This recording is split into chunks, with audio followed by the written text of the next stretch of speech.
Hello, my friends. Most welcome again on this YouTube channel. Today, our topic is The Merchant of Venice by William Shakespeare. Act and scene wise summary of the play The Merchant of Venice. I want to say to you that subscribe my channel and press the bell icon so that you can get each and every notification of this channel.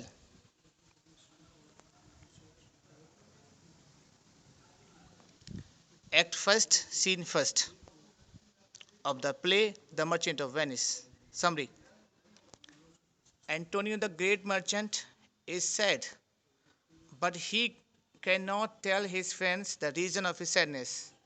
इस नाटक में जो Antonio नाम का जो merchant है, व्यापारी, बहुत दुखी है, लेकिन अपने दोस्तों को वो अपने दुख का कारण नहीं बताता है. They suggest various possible causes for anxiety and try to make him laugh. उसके दोस्त उसको उसकी परेशानी के अन्य कारण बताते हैं, लेकिन और वो उसको हंसाना चाहते हैं, लेकिन वो नहीं हंसता. Antonio is waiting to meet his best friend Bassanio. Antonio अपने बेस्ट फ्रेंड बेसनियो से मिलने की प्रतीक्षा कर रहा है. Who confesses to Antonio that he has spent a great deal of money. अब बेसनियो एंटोनियो के पास आता है और बेसनियो इस बात को स्वीकार करता है एंटोनियो के सामने कि उसने बहुत सा पैसा अपना खर्च कर लिया है. And also that he is in love with Portia. और वो बेसनियो एंटोनियो को बताता है कि बेसनियो पोर्शिया से प्रेम करता है. ए रिच हायरेस, और पोर्शिया जो है वो बेलमट नामक शहर की एक हायरेस से एक उत्तराधिकारी है और बहुत पैसे वाली है. Antonio has no more money to lend to Bassanio at present. पहले क्या होता है, बेसनियो एंटोनियो से पैसे मांगता है कि यार हमें कुछ पैसे की आवश्यकता है, रुपयों की आवश्यकता है, हमें बेलमट जाना है, बेलमट जाके पोर्शिया से शादी करनी है. लेकिन एंटोनियो बेसनियो से कहता है कि यार मेरे पास प्रेजेंट टाइम में आई हैव नो मनी, मेरे पास रुपया नहीं है, but promise to help him to borrow from the money lenders so that he can visit Portia. लेकिन एंटोनियो प्रोमिस करता है बेसनियो से कि चलो फिर भी मैं तुम्हें हमारे यहाँ इस वेनिस शहर के किसी दूसरे मनी लेंडर से मैं तुम्हें पैसे उधार दिलवा दूंगा, जिससे कि तुम बेलमट जा सको और वहाँ जाके पोर्शिया से विवाह कर सको. यहीं पर आपका एक्ट फर्स्ट और सीन फर्स्ट इस प्ले का फिनिश होता है. इसके बाद एक्ट फर्स्ट सीन सेकंड आप यहाँ देखेंगे इस वीडियो के माध्यम से. Act first scene second. Portia and Nerissa talk about the test which Portia's suitors must take. अब पोर्शिया और नेरिसा बातें कर रही होती हैं उस टेस्ट के बारे में जो टेस्ट पोर्शिया अपने हर प्रेमी को देती थी, क्योंकि उसका जो भी प्रेमी था वो चाहता था कि पोर्शिया से वो शादी करे. और एक बात और यहाँ पे बताना चाहूँगा आपको, पोर्शिया के जो फादर थे उनकी अब डेथ हो चुकी है. मरने से पहले पोर्शिया के पिता ने पोर्शिया को 3 कास्केट दी थी. इसमें पहली थी गोल्ड कास्केट, और दूसरी थी सिल्वर कास्केट, और तीसरी थी लेड कास्केट. और पोर्शिया के पापा ने पोर्शिया से कहा था कि जो भी प्रेमी तुमसे प्रेम करता हो और तुमसे विवाह करना चाहे तो आप सबसे पहले उसके सामने ये तीनों कास्केट रखना और उससे कहना 3 में से एक कास्केट चुनो. यदि उस कास्केट में तुम्हारा फ़ोटो निकले तभी तुम उससे शादी कर पाओगी, अन्यथा तुम अपने उस प्रेमी से शादी नहीं कर पाओगी. तो ये कंडीशन थी पोर्शिया की शादी होने की. Some man have already come to Belmont in the hope of marrying her. कुछ लोग अभी हाल में ही बेलमंट आए थे पोर्शिया के पास पोर्शिया के सम्मुख विवाह का प्रस्ताव लेकर. But when Portia describes them she makes fun of them and shows her dislike. और पोर्शिया ने उन सबको बताया था उन तीनों कास्केट के बारे में कि यदि उनमें से वो सही कास्केट चुनते हैं तभी वो पोर्शिया से शादी कर पाएंगे. Finally Nerissa reminds her of Bassanio. अब अंत में नेरिसा पोर्शिया के लिए बेसनियो की याद दिलाती है कि एक बेसनियो भी तो है जो तुमसे बहुत प्यार करता है. अब यहीं एक्ट फर्स्ट का सीन सेकंड फिनिश हो जाता है. अब एक्ट फर्स्ट का सीन थर्ड आप देखेंगे. Shylock is able to lend money to Bassanio. अभी हमने एक्ट फर्स्ट के सीन फर्स्ट में हमने बात की थी कि एंटोनी के पास रुपया नहीं होता है, तो वो कहता है कि बेसनियो हम तुम्हें रुपयों का इंतजाम कराएंगे, किसी दूसरे व्यक्ति से हम रुपये तुम्हें उधार दिलवाएंगे। तो अब यही रुपये उधार लेने के लिए इस सीन थर्ड में एंटोनियो और बेसनियो जाते हैं शाइलॉक के पास में रुपये उधार लेने के लिए। Shylock is able to lend money to Bassanio. Shylock Bassanio को रुपया देने के लिए राजी हो जाता है। जो ये रुपया होता है वो होता है 3000 ducats, 3000 ducat. But he makes it clear that he hates Antonio. और इसके साथ साथ शाइलॉक ये भी कहता है कि रुपये तो मैं तुम्हें दे दूंगा बेसनियो, लेकिन मैं एंटोनियो से घृणा करता हूँ, क्योंकि एंटोनियो भी मुझसे घृणा करता है। एंटोनियो ने मुझे कई बार अपमानित भी किया है। Shylock and Antonio argues about the morality of making a profit from the money lending. अब दोनों आपस में बहस करते हैं मनी लैंडिंग के बारे में। And Shylock reminds Antonio of his past insult. Shylock Antonio को याद दिलाता कि एंटोनियो तुमने पहले मेरी कई बार इंसल्ट की है, मेरी बदनामी की है, लेकिन फिर भी मैं तुम्हारे दोस्त को रुपया दे दूंगा, उधार दूंगा। However he agrees to lend the money, और वो पैसा देने को राजी हो जाता है। But he ask for unusual bond, लेकिन वो यहाँ पर एक बॉन्ड भरवाता है। 3000 डुकेट बेसनियो को देने से पहले वो एक बॉन्ड भरवाता है। बॉन्ड में लिखा होता है कि यदि एंटोनियो ये 3000 डुकेट्स रुपया 3 महीने के अंदर देने में असमर्थ होता है तो उसके शरीर के किसी भी भाग से 1 पाउंड मांस निकाल लिया जाएगा। 1 पाउंड ऑफ मांस, 1 pound of flash would be taken from any part of the body of Antonio.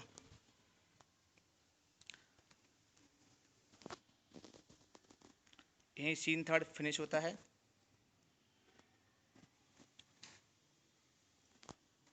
इसके बाद में एक्ट सेकंड स्टार्ट होता है।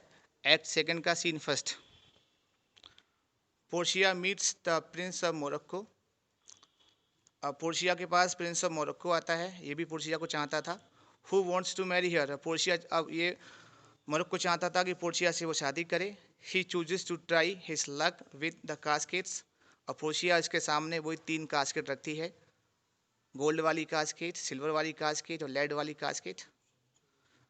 Although she warns him of the penalty he must pay if he makes the wrong choice। अब वो उस penalty के बारे में भी बताती है प्रिंस ऑफ मोरक्को के लिए, जिस कि वो यदि सही कास्केट नहीं चुन पाया जिसमें पोर्शिया का फोटो निकले तो उसे पेनल्टी के रूप में पोर्शिया को भूल जाना होगा और पोर्शिया की तरफ मुड़ के कभी दोबारा वो नहीं देखेगा।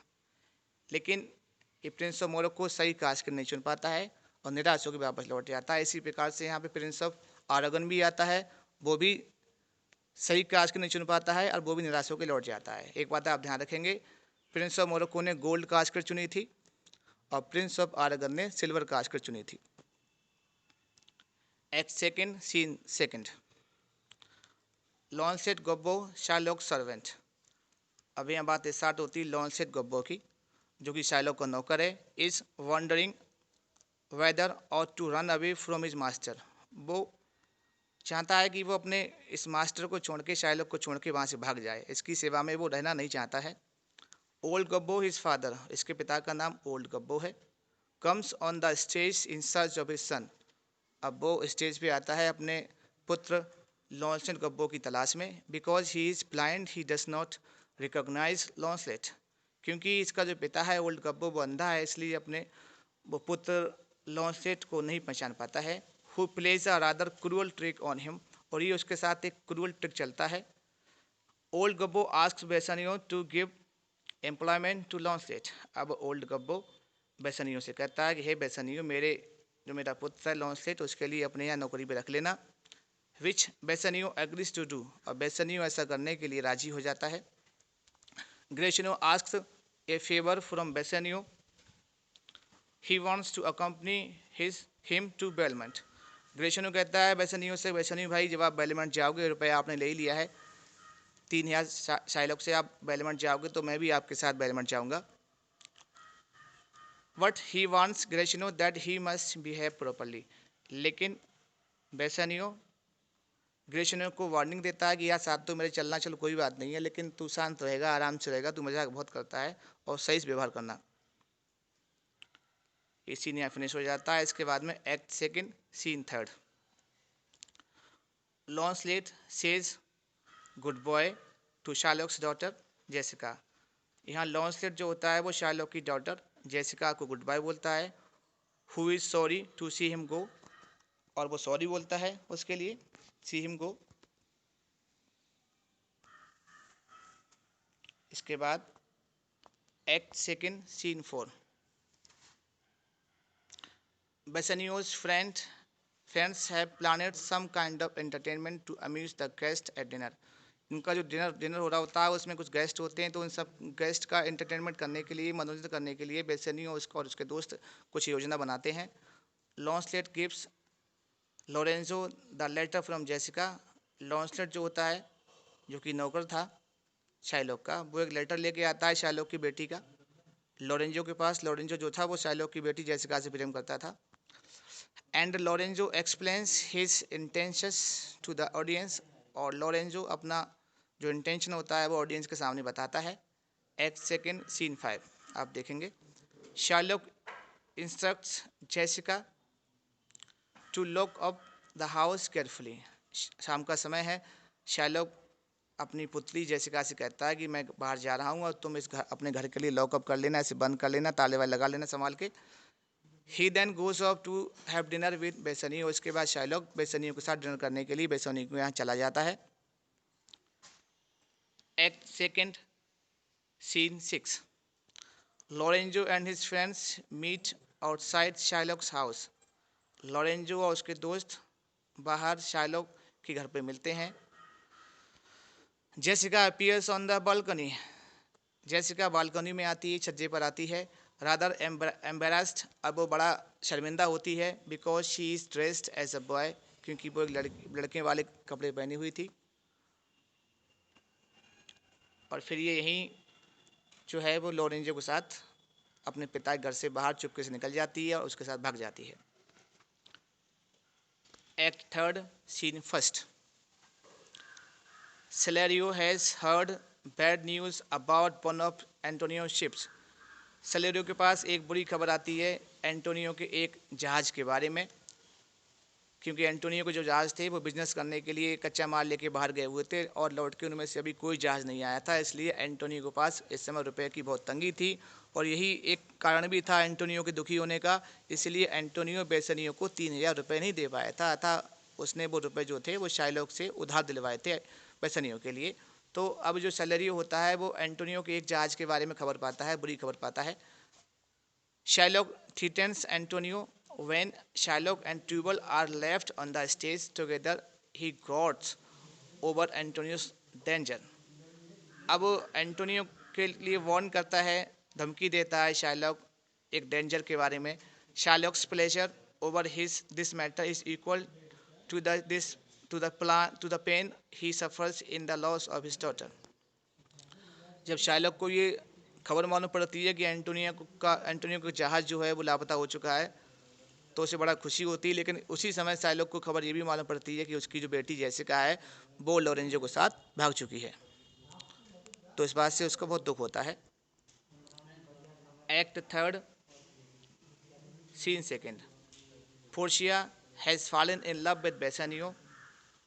पोर्शिया को बेसनियो से प्यार हो गया है and wants his to wait a few days before making his choice of the caskets। जैसे कि हमने बताया था, बेसनियो जो था अपने ग्रेशनो दोस्त के साथ बेलमंट के लिए वो रुपए लेके निकल चुका था पोर्शिया से शादी करने के लिए, क्योंकि पोर्शिया से प्यार करता था। अब ये बेसनियो जो है वो वहाँ पहुँच जाता है, बेलमंट पहुँच जाता है पोर्शिया के पास में, और पोर्शिया को भी बेसनियो से प्यार हो चुका है। इसके बाद में पोर्शिया बेसनियो से कहती है कि उस दिन वो ऐसी रुक के थोड़ा इंतजार करे, एकदम से ज़्यादा उतावला ना हो और कास्केट का चुनाव वो ना करे। बट बेसनियो रिफ्यूजेस टू वेट, लेकिन बेसनियो ज़्यादा समय तक इंतजार करने से मना कर देता है। He meditates aloud on the difference between appearance and reality and then chooses the leaden casket and wins Portia for his wife. वो अब सब अंतर समझाता है, कभी समझाने की कोशिश करता है पोर्शिया के लिए, अंततः पोर्शिया उसके सामने वो तीनों कास्केट ला के रख देती है। अब जो बेसनियो होता है वो ना तो चुनता है गोल्ड कास्केट के लिए और ना ही वो चुनता है सिल्वर कास्केट के लिए, वो लेड कास्केट के लिए चुनता है। और उसको जो ओपन करता है तो उसमें पोर्शिया का फ़ोटो रखा मिलता है और इसी के साथ पोर्शिया बेसनियो की पत्नी बन जाती है। इन दोनों का विवाह हो जाता है, रिंग एक दूसरे को पहना देते हैं। जब पोर्शिया अपनी रिंग बेसनियो को पहनाती है तो पोर्शिया बेसनियो से एक प्रॉमिस कराती है कि देखो ये रिंग जो है आपके हाथ में, आपकी उंगली में रहनी चाहिए। जब तक आपकी उंगली में रहेगी तब तक मैं समझूंगी कि आप मेरे प्रति फेथफुल हैं, वफादार हैं। ये आपकी उंगली से नहीं खोनी चाहिए। यहाँ इस प्ले में एक रिंग का भी एक बहुत इंपॉर्टेंस रहा है, महत्व रहा है। Nerissa and Gratiano congratulate him. Nerissa और ग्रेशिनो इन दोनों को बधाई देते हैं। And Gratiano declares his own marriage plans. अब ग्रेशिनो भी अपना प्लान बताता है बेसनियो और पोर्शिया के लिए कि आप लोगों ने तो शादी कर ली, हमारी भी तो शादी करा दो। फिर ग्रेशिनो पोर्शिया की नौकरानी नेरिसा से शादी कर लेता है और नेरिसा भी ग्रेशिनो के लिए एक अंगूठी देती है, उसे अंगूठी पहनाती है और वो भी सेम वही प्रॉमिस कराती है जो प्रॉमिस पोर्शिया ने कराया था बेसनियो से कि अंगूठी उंगली से गायब नहीं होनी चाहिए। Lorenzo and Jessica arrive at bailment. उधर ये लॉरेंजो जेसिका जो भाग के वहाँ से आए थे वेनिस से, जेसिका जो शाइलॉक की लड़की थी वो भी अब लॉरेंजो के साथ भाग के ये लोग भी बेलमेंट पहुँच जाते हैं। क्योंकि मैंने पहले बताया था आपको लॉरेंजो भी जो था वो भी ये बेसनियो और एंटोनी सबका ही दोस्त था। ये 6-7 दोस्त लगभग ये थे इस नाटक में। अब ये लॉरेंजो जेसिका भी यहाँ बेलमेंट पोर्शिया घर पहुँच जाते हैं टुगेदर विद सेलेरियो के साथ ही पहुँचते हैं। Who has brought a letter from Antonio. Salerio जो होता है वो एंटोनियो का एक लेटर लेके आता है बेसनियो के लिए, क्योंकि बेसनियो तो यहाँ आ गया था, शादी कर ली थी इसने पोर्शिया के पास यहाँ आकर पोर्शिया से, लेकिन एंटोनियो को वहाँ छोड़ आया था और एंटोनियो पहले से मुसीबत में था क्योंकि उसके जहाज़ जो थे लौट के नहीं आए थे, वो फंसे हुए थे। और दूसरा कि जो 3,000 जो डुकेट लिए थे शाइलॉक से उधार, अब उसका समय भी 3 महीना पूरा हो चुका था। Antonio has written to say he is in Shylock's power.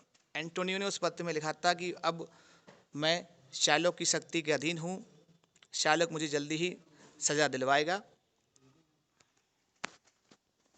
अब इसके बाद में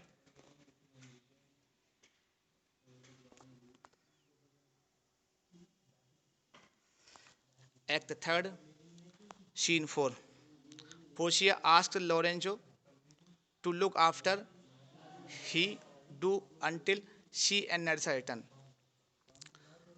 अब क्या होता है, पोर्शिया सबसे पहले तो बेसनियो को भेज देती कि जाओ सीधे वेनिस जाओ और अपने दोस्त के लिए बचाने का पूरा प्रयास करो, क्योंकि वरना जो शाइलॉक है वो कोर्ट में तुम्हारे दोस्त को ले जाकर, जैसा कि बॉन्ड में लिखा हुआ था, बॉन्ड की बातें वो पूरा कर देगा और उससे तुम्हारे दोस्त की मौत भी हो सकती है। तो सबसे पहले तो बेसनियो को भेजती है वहाँ बेलमेंट। उसके बाद पोर्शिया जो है वो लॉरेंजो से कहती है कि लॉरेंजो तुम और जेसिका मेरे घर पे रहना और तुम दोनों लोग मेरे घर की देखभाल करना, तब तक मैं नेरिसा के साथ कहीं बाहर जा रही हूँ। वो लॉरेंजो को ये नहीं बताती है कि ये भी वहाँ वेनिस जा रही है। और इससे कह के लॉरेंजो से कह के ये पोर्शिया और नेरिसा वहाँ से चले जाते हैं बिना बताए। बस इतना कह जाते हैं कि आप लोग मेरे घर की देखभाल करना, तब तक मैं लौट के कुछ दिन बाद आ जाऊँगी। They are going to Venice. ये दोनों वेनिस जा रही होती हैं। And plan to dress as man to play a trick on their husbands. और ये दोनों पोर्शिया और नेरिसा ये दोनों लड़कों वाले कपड़े पहन लेते हैं, वकील वाले। पोर्शिया वकील बन जाती है, वकील कपड़े पहन लेती है, और नेरिसा जो है वो वकील के क्लर्क के कपड़े पहन लेती है। दोनों अपनी वेशभूषा ऐसे कर लेते हैं जैसे देखने में लगे कि दो कोई ये व्यक्ति हैं, लड़की नहीं है। Act 4 scene 5। Launcelot Gobbo teaches Jessica about her Jewish nationality। उधर बेलमेंट में लॉन्सेट गब्बो जो कि वो भी चला आया था यहाँ पे बेसनियो के साथ में, तो ये जेसिका को चिढ़ाता है, परेशान करता है। ये लोग आपस में हंसते रहते हैं। Her husband Lorenzo joins in the fun. और इनका पति लॉरेंजो भी ये भी इस फन में शामिल होता है, आनंद में शामिल होता है। ये लोग अपना हंसते खेलते हुए बेलमेंट में अपना समय बिताते हैं। इधर एक्ट 4 सीन 1। ये आपका एक्ट 4 फिनिश हो जाता है। सॉरी, एक्ट 3 आपका फिनिश हो जाता है। एक्ट 3 सीन 5 फिनिश हो जाता है। अब यहाँ से आपका स्टार्ट होगा एक्ट 4 सीन 1। एक्ट 4 सीन 1 यहाँ स्टार्ट होता है।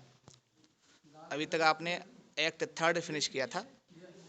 एक्ट 4 में the duke Shylock to show mercy to Antonio. अब राजा जो है, जो वेनिस का राजा है, वो शाइलॉक से कहता है कि हे शाइलॉक, तुम एंटोनियो पे थोड़ी दया दिखाओ, मर्सी दिखाओ, और एंटोनियो की जान के प्यासे मत बन जाओ, उस बॉन्ड पे निर्भर मत रहो। इस बॉन्ड में जो लिखा हुआ था कि यदि एंटोनियो 3 महीने में 3000 डुकेट लौटाने में असमर्थ होता है तो उसकी बॉडी के किसी भी पार्ट से 1 पाउंड मांस काट लिया जाएगा। तो उस बात पर निर्भर मत रहो, एंटोनियो पे दया दिखाओ, इसकी जान बख्श दो, और इसके बदले रुपया जो भी लेना हो अपना ब्याज के रूप में वो इससे ले लो।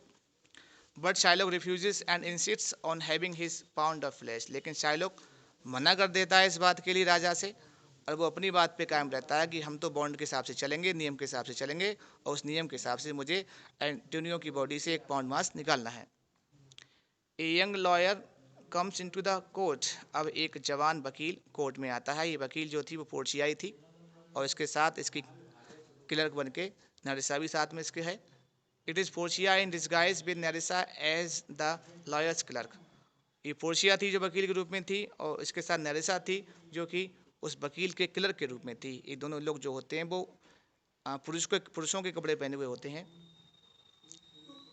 Portia makes a speech in praise of mercy but Shylock is unmoved. Portia Shylock से रिक्वेस्ट करती है कि हे शाइलॉक, एंटोनियो पे दया दिखाओ, क्योंकि दया से बड़ी चीज़ पृथ्वी पे कुछ नहीं है। लेकिन शाइलॉक उसकी बात नहीं मानता है, अपनी बात पे अडिग रहता है। Portia agrees that he is legally entitled to a pound of Antonio's flesh. अब अंत में पोर्शिया शाइलॉक से कहती है कि हाँ शाइलॉक, तुम्हारा बॉन्ड पढ़ने के बाद में मैं इस नतीजे पहुंची हूँ कि तुम कानूनी रूप से एंटोनियो की बॉडी से 1 पाउंड मांस काट सकते हो। And Antonio prepares to die. और एंटोनियो तुम मरने को तैयार रहो, और शाइलॉक तुम अपना चाकू निकालो और उस मांस को तोलने के लिए तराजू निकालो, और एंटोनियो तुम तैयार हो जाओ मरने के लिए। At the last moment Portia finds a way to escape for Antonio. और बड़ी चालाकी से एंटोनियो को बचाने के लिए ये तैयारी करती है, ये प्लान खेलती है पोर्शिया। अब जब एंटोनियो अपना चाकू को तराजू हाथ में लेके आगे बढ़ता है, वैसे जो शाइलॉक जो होता है अपना तराजू चाकू लेके आगे बढ़ता है एंटोनियो की बॉडी से 1 पाउंड मांस काटने के लिए, वहीं तुरंत पोर्शिया शाइलॉक के लिए वार्न करती है, चेतावनी देती है, हे शाइलॉक सुन ध्यान से, जो तू मांस काटेगा वो 1 पाउंड मांस ही होना चाहिए, उससे ना तो कम हो ना उससे ज़्यादा हो। और जब तू इसकी बॉडी से 1 पाउंड मांस काटे तो इसके साथ खून की एक भी बूंद ज़मीन पर नहीं गिरनी चाहिए, खून की एक भी बूंद ना बहनी चाहिए। अब इतना सुन, नहीं तो तेरी सारी संपत्ति जब्त कर ली जाएगी और तुझे वेनिस के नियम के अनुसार तुझे दंड दिया जाएगा। अब इतना सुन के शाइलॉक जो है घबरा जाता है, और इस प्रकार से एंटोनियो को जीवन बच जाता है। शाइलॉक निराश होकर वहाँ चला जाता है। Bassanio very grateful because his friend's life has been saved. अब बेसनियो धन्यवाद बोलता है उस वकील के लिए, मतलब पोर्शिया के लिए, क्योंकि उसने उसके दोस्त एंटोनियो की जान बचाई होती है। And he offered to reward the young lawyer. अब वो कहता है कि हे वकील, पुरस्कार में जो मुझसे मांगना चाहो मांग सकते हो, क्योंकि तूने मेरे दोस्त के जीवन बचाया है। Portia asks for a ring. अब पोर्शिया कहती है, मतलब जो वकील थी पोर्शिया उस समय वकील के वेश में थी, वो कहती है कि ठीक है, ज़्यादा कह रहे हो तो मुझे अपने हाथ की अंगूठी दे दो। इसके बाद एक्ट 4 का scene second. Gratiano gives Bassanio's ring to Portia. पहले तो बेसनियो जो है वो मना करता है कि नहीं नहीं, ये अंगूठी वकील साहब मैं आपको नहीं दूंगा, क्योंकि ये अंगूठी मेरी पत्नी पोर्शिया ने मुझे दी थी और मुझसे वायदा कराया था कि जब तक अंगूठी तुम्हारी उंगली में रहेगी तब तक मैं तुमसे प्यार करूंगी, अन्यथा मैं समझ लूंगी कि तुम मुझे प्यार नहीं करते। तो बाद में ग्रेशनो के कहने के बाद में बेसनियो अपनी अंगूठी उस वकील को दे देता है जो कि पोर्शिया स्वयं थी। Who is still disguised as the young lawyer and accompanied by Nerissa, जो कि वकील के वेश में थी पोर्शिया जो थी, और नरिसा के साथ में थी जो उसके क्लर्क के वेश में थी। Nerissa plans to get her own ring from Gratiano. और ऐसी प्लान करके जो नरिसा होती है जो कि क्लर्क के वेश में है वकील के, तो वो भी ग्रेशनो से उसकी अंगूठी ले लेती है गिफ्ट के रूप में। अब ये दोनों अपने अपने पतियों से गिफ्ट के रूप में अंगूठी ले लेती हैं, पतियों अपने अपने पतियों को बेवकूफ़ बनाने के लिए। अब ये एक्ट 4 फिनिश हो जाता है। अब लास्ट एक्ट आपका आता है एक्ट 5 सीन फर्स्ट। अब यहाँ उस अंगूठी का राज खुलेगा। Lorenzo and Jessica talk lovingly in the moonlight. जैसा कि पहले बताया था, पोर्शिया नरेसा अपने बेलमंट अपने घर से वहाँ से यहाँ आ गए थे एंटोनियो को बचाने के लिए। अब इनके घर में लॉरेंजो जेसिका रहते थे, पोर्शिया के घर। बड़ा वो आनंद लेते थे, बड़ा खुश रहते थे, मूनलाइट में खूब गाना गाते थे, प्यार की बातें करते थे। Messages are brought telling them that Portia and Bassanio are separately on their way home. अब उसके पास, इन दोनों के पास, लॉरेंजो जेसिका के पास मैसेज आता है, संदेश आता है कि पोर्शिया नरेसा भी वापस लौट के आ रहे हैं, बेसोनियो भी वापस लौट के आ रहे हैं, और इनके साथ साथ इनका दोस्त एंटोनियो भी लौट के आ रहा है। आफ्टर ए शॉर्ट टाइम, कुछ समय के बाद में पोर्शिया एंड नरेसा ये लौट के बेलमंट अपने घर आ जाते हैं। ए लिटिल लेटर, थोड़ी देर के बाद में, एज डे ब्रेक्स, कुछ समय के बाद, Bassanio and Gratiano also appear. Bassanio Gratiano भी अपीयर हो जाता है और एंटोनियो भी वहीं बेलमंट आ जाते हैं। सारे साथी जो हैं वो बेलमंट में आके इकट्ठे हो जाते हैं। The wives ask their husbands for the rings. अब ये पोर्शिया अपने पति बेसेनियो के की उंगली में और नेरेसा अपने पति ग्रेशिनो की उंगली को, हाथ को चेक करती है, और जब इन दोनों को अंगूठियाँ वहाँ नहीं मिलती हैं हाथों में, तो ये दोनों अपने अपने पतियों को डांटती हैं कि वो अंगूठी कहाँ है जो हमने तुम्हें पहनाई थी, और हमने प्रोमिस कराया था कि अंगूठी वो किसी को मत देना, और हमें लगता है कि आपने अंगूठी किसी दूसरी लड़की को दे दी है जिससे आप प्यार करते होगे। ठीक है, हम आज से समझ रहे हैं कि आप हमसे प्यार नहीं करते। तो इस प्रकार से ये ऐसी एक हंसी मजाकें चलती है आपस में। बाद में जब एंटोनियो आता है तो ये लोग, वो भी नहीं समझाता है, तो अंत में जब काफ़ी बात आगे बढ़ जाती है तो पोर्शिया पूरा जो राज है, and pretends to be angry, at last they reveal the truth. अंत में पोर्शिया और नरेसा पूरा वो राज खोलती हैं कि देखो, जो वकील के बेस में थी वो कोई वकील नहीं थी, वो मैं ही थी, और जो मेरी जो क्लर्क थी वो कोई और नहीं थी बल्कि नरेसा थी। तो इस प्रकार से सब लोग बड़ा खुश हो जाते हैं। इस अंगूठी वाला रिंग एपिसोड भी फिनिश हो जाता है, और इसके साथ साथ ये प्ले भी यहाँ फिनिश हो जाता है। तो इस प्रकार से इस प्ले की हैप्पी एंडिंग होती है, और हमारे इस वीडियो की भी यहाँ पे हैप्पी एंडिंग हो रही है। इसी के साथ आपसे कहना चाहूँगा, यदि आपको वीडियो अच्छा लगा हो, पसंद आया हो, तो मेरे चैनल को सब्सक्राइब करिए और इस वीडियो को लाइक करिए। इसके साथ thank you very much for watching and listening this video.